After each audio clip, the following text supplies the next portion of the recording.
Everyone sees how sociable you appear, but almost nobody recognizes the hidden superpower you wield when you learn to flick between quiet focus and outgoing energy like a seasoned performer switching masks on stage. Imagine stepping into a room full of stakeholders, colleagues, or potential clients. Your pulse thudding just enough to remind you that you're alive and alert, yet instead of nerves roaring in your ears, you move with the calm precision born of solitary preparation, every last detail.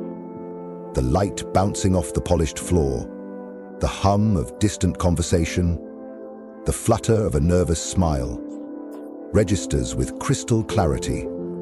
You're observing, attuning, storing these fragments of information until it's time to deploy them. Then, at the precise moment, perhaps the icebreaker question or the pivotal Q&A, you shift wavelengths entirely. That same calm clarity transmutes into a magnetic warmth. Your posture opens, your voice deepens, and you radiate confidence that draws people in as naturally as iron filings to a magnet.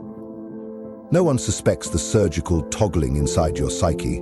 They just feel compelled to lean in, to listen, to connect. This is the ambivert advantage in action, an artful mastery of extremes, a dance between introversion and extroversion few even know can be choreographed.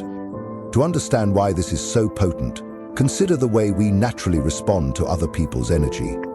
We unconsciously tune into their emotional frequency like radio dials seeking a station. Too much static and we tune out. Too quiet a signal and we drift to something more compelling. If someone lurches into a networking event like a fire hose of high-octane enthusiasm, some of us recoil, our brains sending warning signals of overstimulation. If someone retreats into a corner and whispers their introduction, others might dismiss them as shy or disengaged, our minds writing them off before they can even speak. But when you hold within you both the capacity for reflective stillness and engaging vivacity, you become a walking paradox that confounds expectations and keeps everyone on their toes. You command attention not by shouting louder or hiding deeper, but by calibrating your energy to fit exactly what the moment demands. This is not about pretending to be someone you're not, far from it.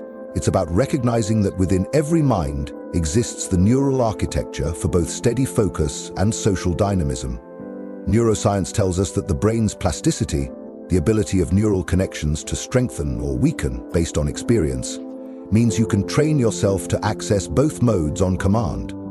You're not locked into a single identity of quiet thinker or social butterfly.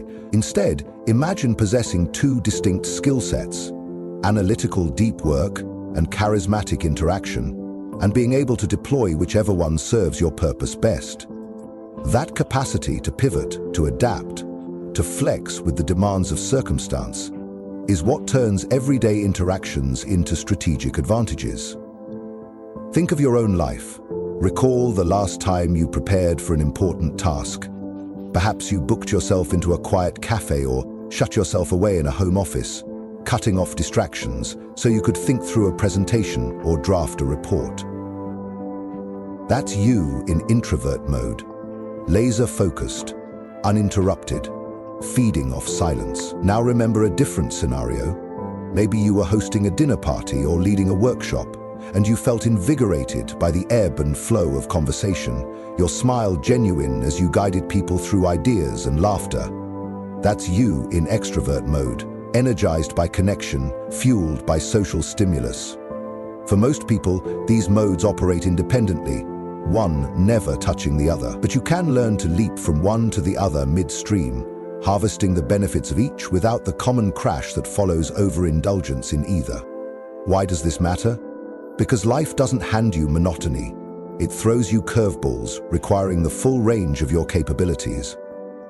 A project kickoff meeting might demand analytical rigor first, studying metrics, interpreting data, followed moments later by an interpersonal push, motivating your team, negotiating deadlines, reading the room. If you're stuck in one mode, you'll flounder the moment you need the other. The truly effective are ambidextrous.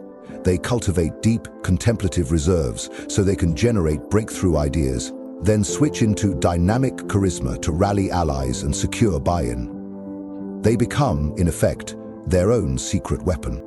Cultivating this skill begins with awareness, noticing when you slip too far into one identity and recognizing the cost.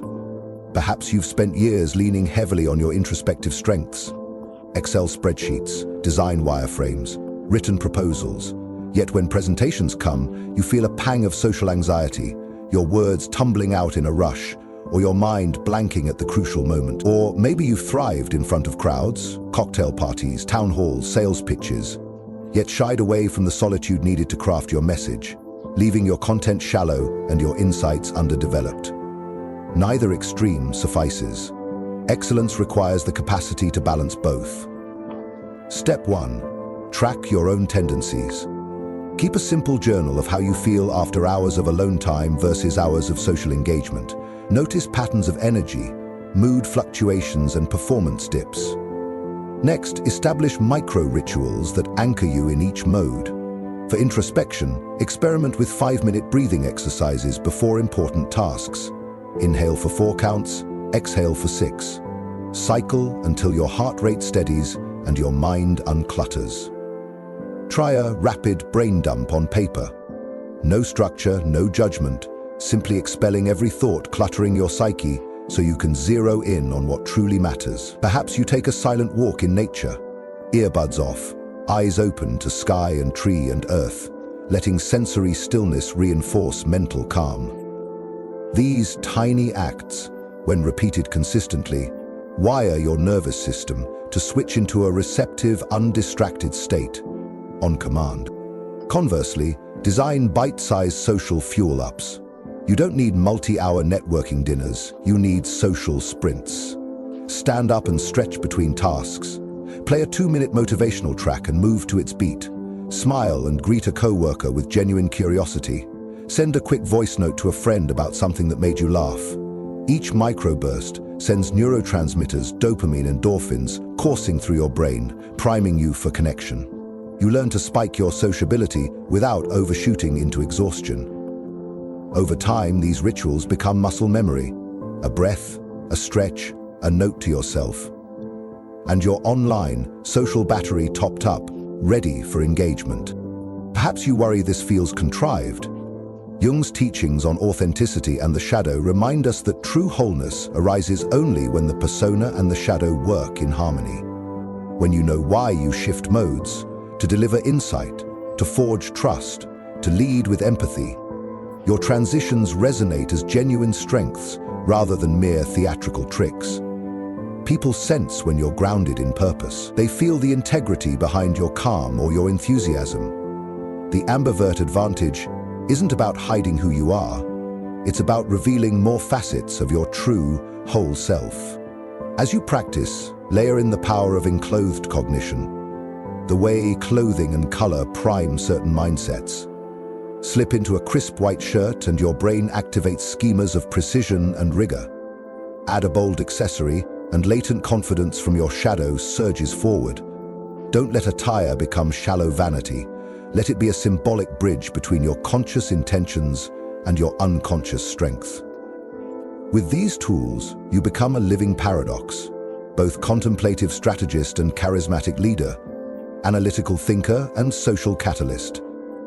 When you alternate seamlessly between these states, you're not merely adapting, you're guiding the flow of psychological energy in yourself and others. You create moments of tension and release that keep people engaged, curious, and ready to follow your lead. Ultimately, mastering this dynamic dance is a journey of self-realization. You're not just toggling personas, you're integrating Jung's vision of the self, embracing the persona, acknowledging the shadow, and weaving archetypes into a unified whole. Each shift between quiet focus and outgoing energy illuminates a new aspect of your potential, forging a resilient, multifaceted presence. So tonight, take 10 minutes to close your eyes and visualize tomorrow's big challenge. Feel yourself calm, clear, unwavering. Tomorrow morning, choose your ritual, 5 minutes of deep breathing or a quick brain dump.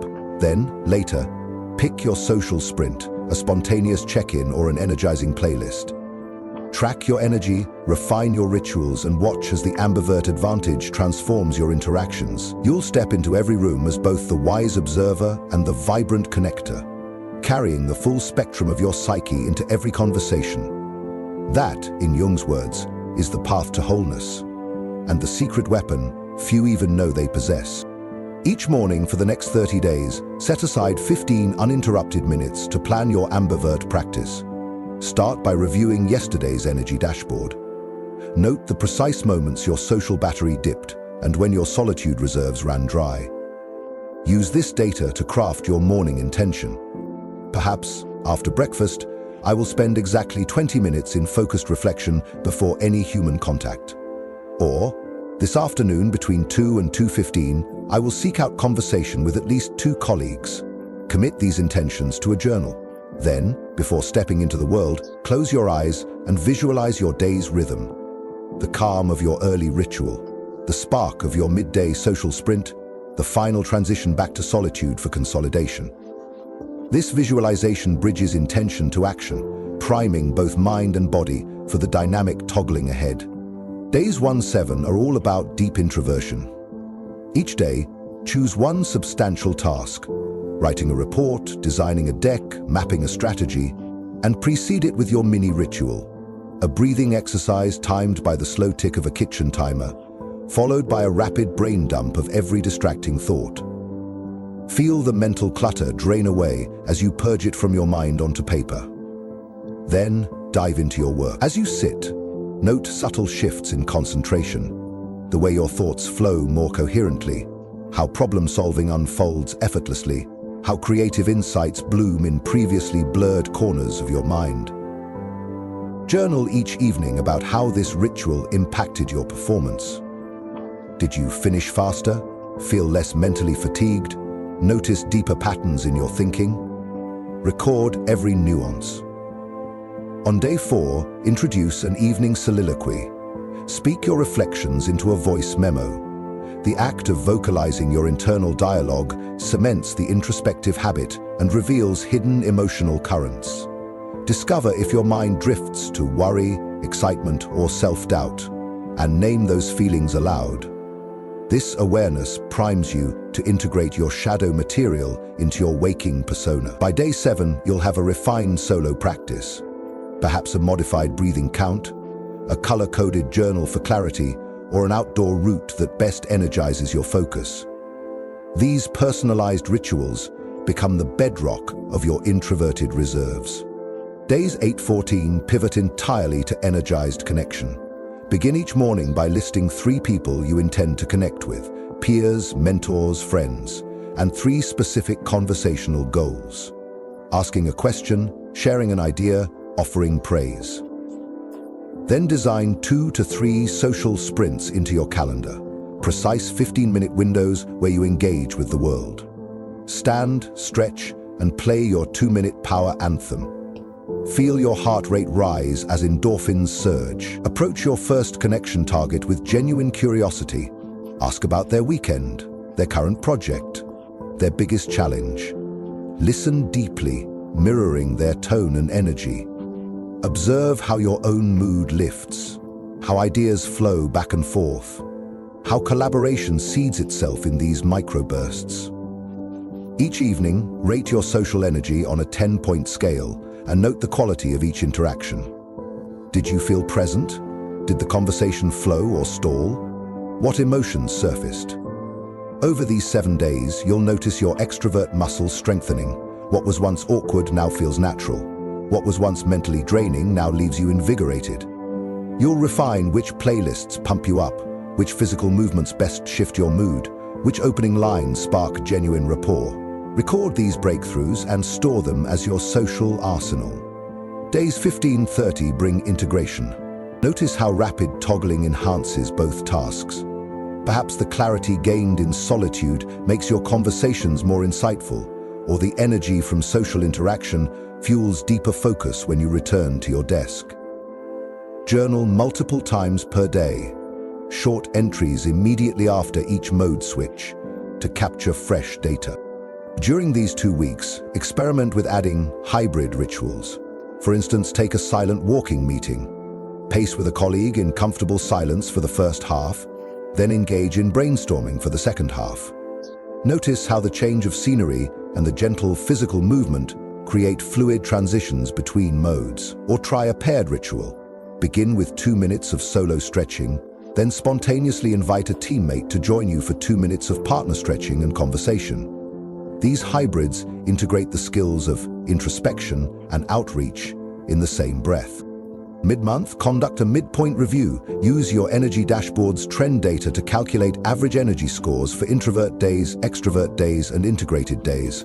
Graph these if you like. Seeing peaks and valleys visually helps you fine-tune. Identify your optimal ratio. Perhaps you need 2 parts reflection to 1 part sociability for peak performance, or vice versa. Then consciously apply that ratio in the final 2 weeks, tweaking rituals and schedules accordingly. As the days tick down, layer in creative challenges. On day 23, host a micro-workshop. Present a 5-minute idea to a small group, then immediately retreat to solitude for a 10-minute evaluation of feedback. On day 26, reverse it. Begin with solo ideation, then leap into a rapid-fire pitch session with 3 peers.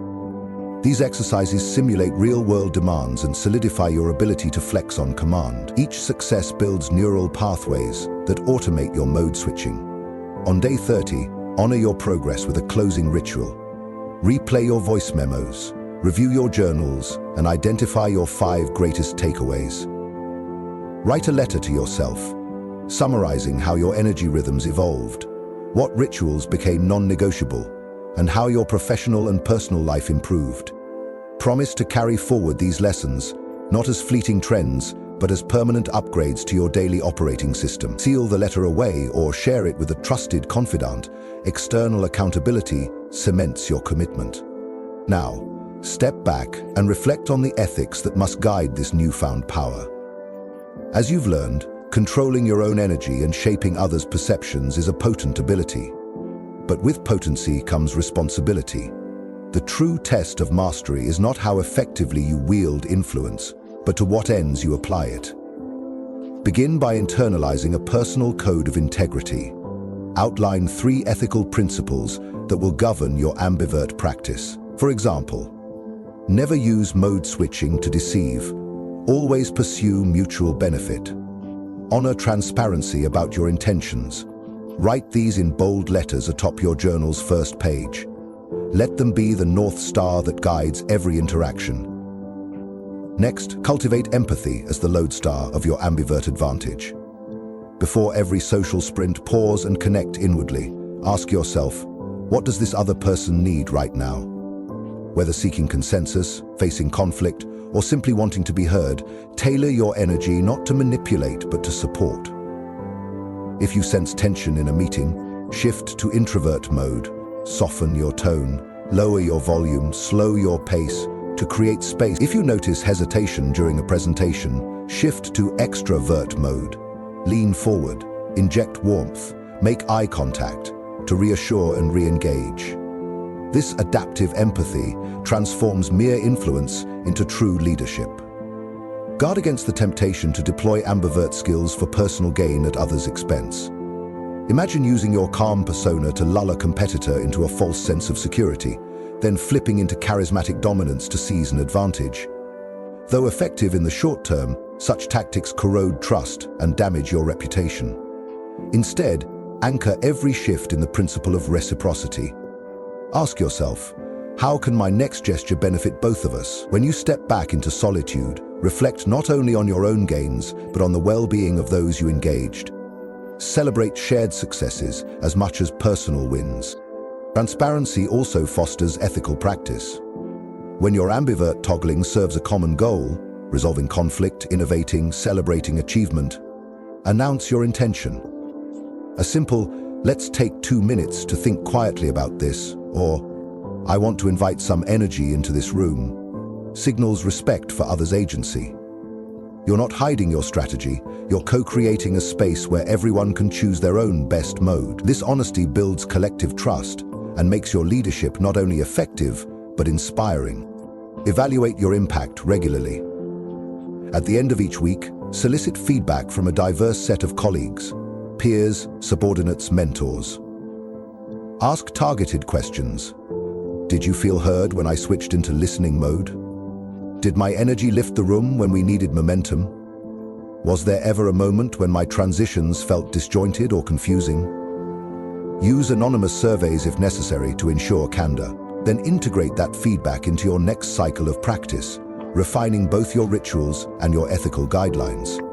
Remember that ethical mastery extends beyond individuals to culture. As you model balanced ambivert behavior, embracing quiet reflection and vibrant engagement, you invite your team to do the same. Encourage colleagues to schedule their own recharge and release rituals. Share your energy dashboard template and facilitate group check-ins on mood and performance.